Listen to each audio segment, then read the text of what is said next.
BTS are right to snub Grammys. The ceremony will be nothing without them. This week, the biggest band in the world ruled themselves out of the biggest music awards show in the world. In a joint statement, BTS made it known to their combined 450 million-plus Instagram followers that they had no interest in competing at this year's Grammys.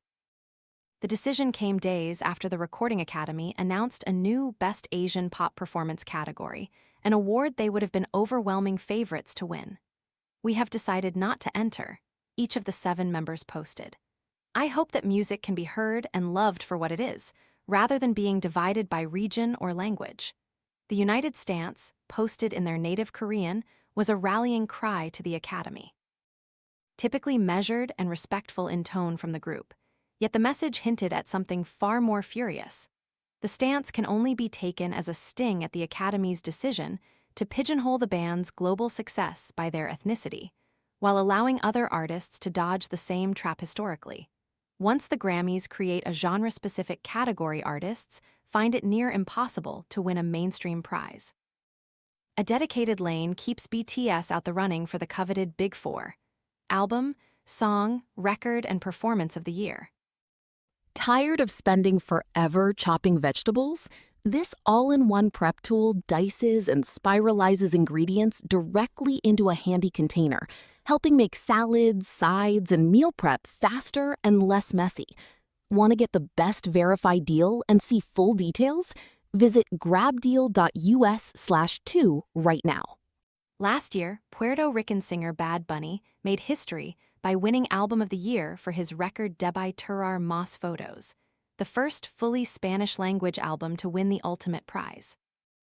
In an irony difficult to ignore, this year the Recording Academy announced a Best Latin Song category for the first time ever.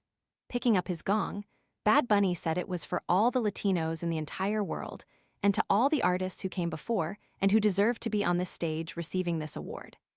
It followed his criticism of the ceremony in 2023 after discovering his performance was unceremoniously slapped with a "singing in NON English" banner for those watching at home.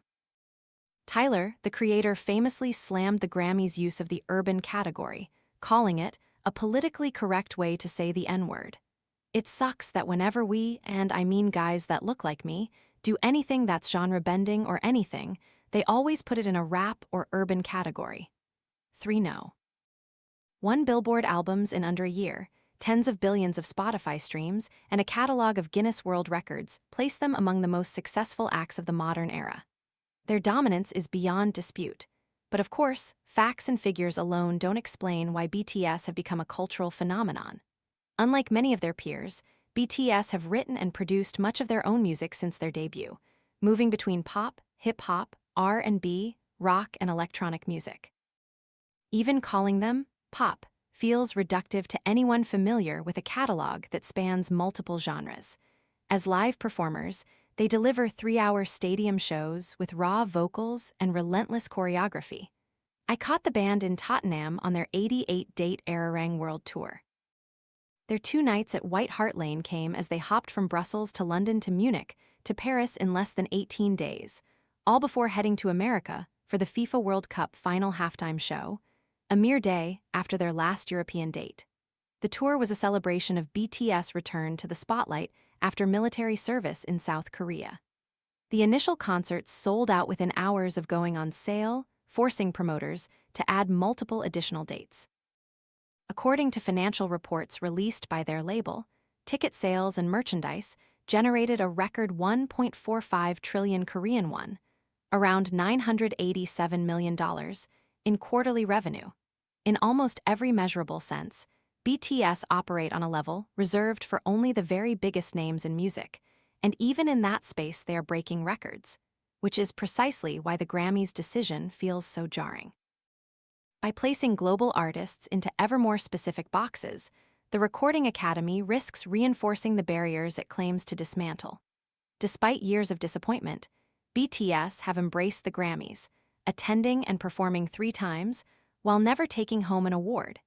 Each of their performances have gone on to become the most-watched performances in the show's history on YouTube, underlining the value the group brings to the ceremony itself.